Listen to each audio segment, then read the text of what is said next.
Hey, what's up guys, it's Claudio here and we are back at Hincapie, day 2. What a crash fest here at Rock Hill Criterium. This is the 4 or 5. Let's get right into the stats. We are at normalized power, 232 watts. Average speed, 25.2, so it was slower than the first race. Really good weather here. And I am feeling good. I'm actually somehow like rebounded from my first race. Legs are feeling much better. So I'm excited about that. And we're getting into the race here. People feel nervous. I still think that people are getting into the groove of racing. A lot of first-timers here, I realized. A lot of first-time Cat 5 racers. So we're moving up. I'm showing you guys the first heel. It goes up to like 4 or 5%. And we got the pink jersey right here. This guy, it was either him or his teammate that won the race. He was a strong guy.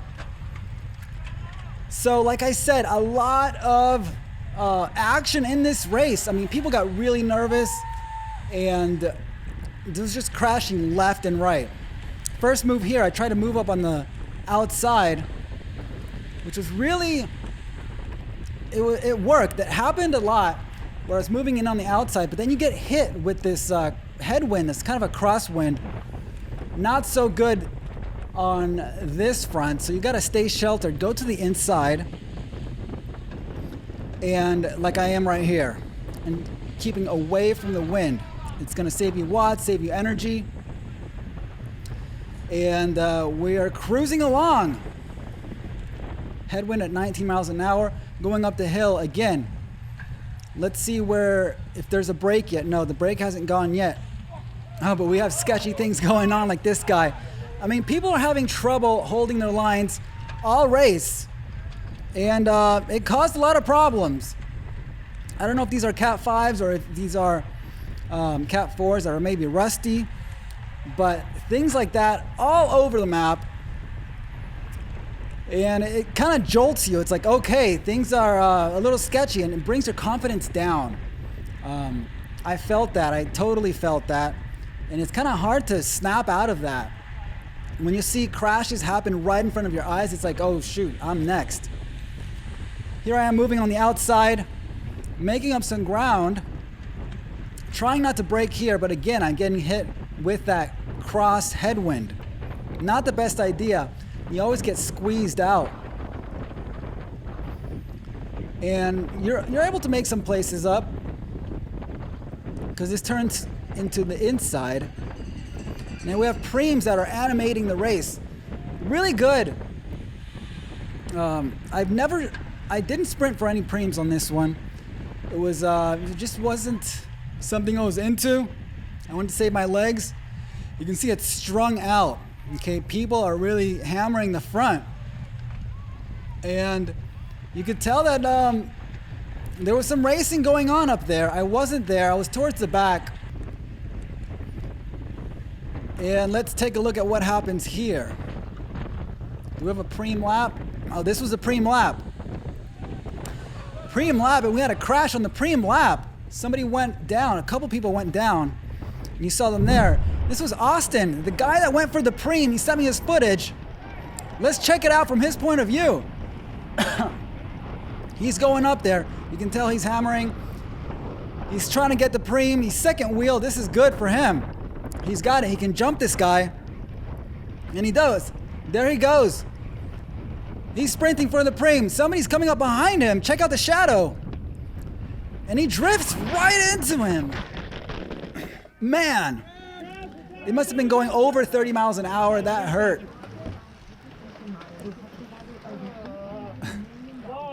Why, man? That's right. And just 5 seconds later, this is what happens. Another guy, crossed wheels. He broke his finger, apparently. You saw him right there walking away. It's better than a broken collarbone. I hope he's okay. And Austin was okay.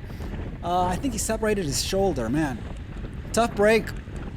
But he seemed all right. Stuff like that, you're watching it. Oh, and there's a gap now these guys got to fill up. When you watch that stuff, 2 crashes back to back, that really puts a dent in your confidence. And so we're all affected by that, just watching these things.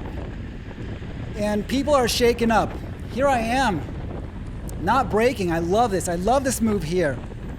Making up a lot of ground just by not braking. And eventually you get kind of squeezed out. You can't pass anymore, but it's all good. Saved me some watts. And a few laps later, again, same type of deal. You gotta kind of jump out of this corner to gain your speed back. And this is a tailwind. And now you see the brake. There's a 2-man brake up there, maybe 3. It starts to go. This is 6 laps in. And that becomes a brake that sticks. I was too far back to really do anything about that. I was still kind of shaken up by the crashes and not really active in the front. Here I am making that move on the outside. It works. You make up some places, but you pay for it by getting hit by the wind. Let's check out what else is happening. It always just slows down here because of that headwind. And people come back together, and nobody really wants to pull this section. And you see the brake up the road. They're out there. Already halfway through the race, and they've got the brake. Here I lock my wheels in. I just saw this guy swerve, and it kind of freaked me out. You can tell I'm already sketched out by this race. And we're trying to squeeze on the outside, not happening. And again, everybody slows down. Happens every lap, pretty much like this. There goes the brake. 3-man brake has been established 10 laps in. They had like a good 25 seconds at this point. So the group, I don't know if the group was organized to chase it down, but they didn't chase it. Now I'm following this guy. I have an opportunity here to move up, again, moving up on the outside. And I put a nice little dig in here to try to get to the front, finally do something in this race, actually race. And I see this guy go, boom, I light it up, 800 watts, and try to really close it in. Maybe this will turn into something. Maybe it'll bridge to the brake, who knows? But I want to be in there. Now I'm getting hit left to right with the wind, and I need to get sheltered. I need to seek shelter. My heart rate is climbing, and you can tell that I don't want to really do any more here, so I let this guy close the gap. Now we're good. I'm slotted in. We're fighting the wind, but you can tell that we're slowing down. Again, towards the front of this race here, I love this move. Just going up, full speed, not braking. And you make up a lot of ground. And we have the yellow jersey here, really cranking it. I think he's motivated. He was motivated to close down the gaps and try to secure himself up there, maybe a podium slot. But it never went down like that. The brake got away. 13 laps in, same thing. Now here we're gonna have to bounce out of this corner to keep the speed up. And this hurt. This is what dropped people. Going up the hill and then trying to really get up to speed, 25 miles an hour. And here I got squeezed, whoa. Lap riders taking the inside, not the best thing, but you know,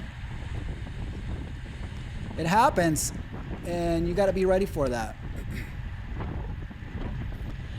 So now we are 15 laps. We're two laps away. We're gonna watch this. We're gonna watch this all the way down to the final lap. Let's see how I ride. I'm towards the back of whatever's left of this group. Not great. I don't know that I'm at the back though. I'm not looking back. I never turn my head back. I've just seen so many crashes come out of that. I turn to the left and right, check, but to turn all the way back, I'd only do that if I'm at the front. My heart rate, 140. In the 140s, that's really, really good. I am fresh. I don't know if my legs are fresh, but my lungs are fresh. And here I know that I can come up on them and I'm okay. I don't have to brake. They're slowing down because of the wind is hitting them hard. And now we gotta take this corner right here is, man, people were getting squeezed out, overlapping of wheels all the time. It's kind of sketchy. You just gotta look forward. Try not to look at the person right in front of you. Try to look like 3 wheels down so you can hold your line. You can see it's a lot of swerving back, left and right. And what am I doing here? Let's see if I'm trying to move up. I gotta change my position. I gotta do something. It's almost 1 lap to go. You can tell I want to move up on the left. And I'm trying to pull that trick, the same trick of moving up on the left, and it's kind of working. I'm following wheels here. There's a lot of yelling. Something's up. Something is up. People are nervous. 1 lap to go, and boom. A crash. And that cost me a big match just to get out of that. It's 1 lap to go. Imagine, now I have to put 700 watts and I have to chase this whole thing down. It's so annoying. It's so frustrating. And here we go, bell lap. 1 lap to go. And we got to stitch this up to get something out of the field. It's not that far away. It's not such a big loss. But it's taking a toll already. 180 BPM. Not so fun. I'm not freaking out because I know that I can catch them on the downhill towards the hill. So I'm okay. I'm not hammering it just yet. I'm coasting. I'm trying to recover. And they're not going very fast. They're all saving themselves for the sprint. So they're not chasing down the brake. And this is fine. I cut on the inside. I make up some ground. And now I'm back. And this is it's a nervous time. Last lap in a criterium, it's a nervous experience. If you know, you know. You gotta be aware, you gotta be alert. You gotta try to stay calm and just cross your fingers that you don't get crossed or anything. We're coming up on the headwind. People are gonna hammer this. They want to get up there, want to keep their momentum, they want to keep their position. I'm not in good position here. I should be top 5 right now. I need to get up there if I want anything out of the field sprint. I got to move up. You can see the nerves of everybody, the way they're riding. This is going to be kind of sketchy turn, is it? Yeah, people going in the grass. I mean, it's all over the place. And I gotta move up. Let's go. A lot of swerving, a lot of crossing of wheels. I see somebody go. I want to chase it down. I put in some power. I'm going, taking the outside. It's turning into a tailwind. And what happens? Boom. Oh man, I go for a ride. Cyclocross style. I got hit on the back wheel by this guy who got pinched from the right. And I kind of spooked him out by going strong on his left. And that's the end of the race, guys. I try to get back up there, but my back tire is kind of wobbly and messed up. I don't get anything. I don't finish the race, really. And that's it, guys. Thank you so much for watching. A lot more racing coming up. Hincapie days 3 and 4 this week, and stay tuned. I'll see you on the next one. Peace.